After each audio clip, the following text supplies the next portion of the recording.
The sun had long since dipped behind the hills when the carnival lights blinked on, bathing the sleepy town of Alderwood in streaks of gold and red.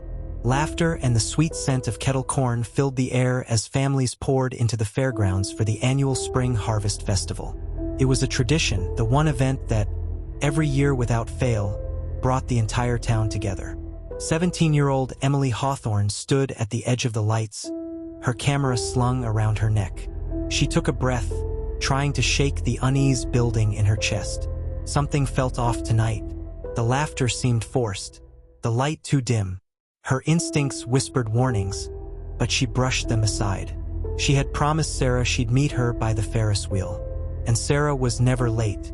Emily adjusted the focus ring on her camera and snapped a photo of the spinning wheel, the blur of movement casting ghost-like trails against the twilight. She checked her phone, no messages.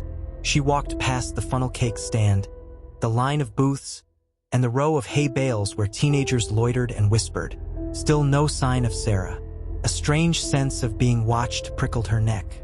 She turned once, then again. Nothing. A group of boys laughed behind her, one too loudly.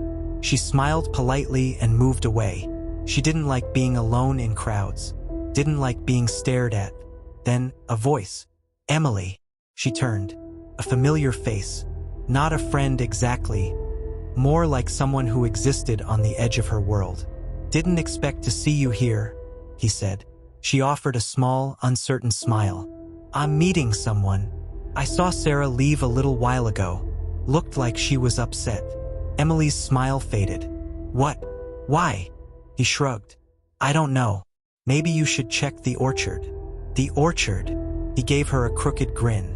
She was heading that way. Looked like she didn't want to be followed. Emily hesitated. The orchard was dark after sunset, but Sarah was her best friend. Thanks, she said, and started walking. 30 minutes later, the lights of the carnival faded behind her as she pushed open the wooden gate to the orchard. The branches creaked in the wind like old bones.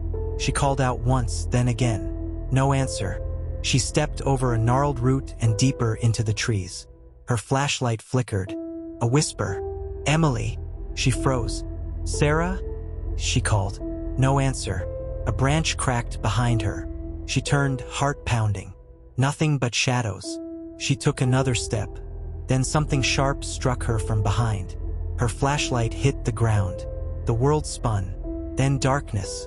They found her 3 days later, buried under a layer of orchard leaves, her camera smashed beside her. The town wept. The news vans came. Everyone had a theory. The ex-boyfriend, the strange teacher, the drifter seen in town. None of them had DNA that matched the blood found under her fingernails. And so the file was closed, unsolved, but never forgotten.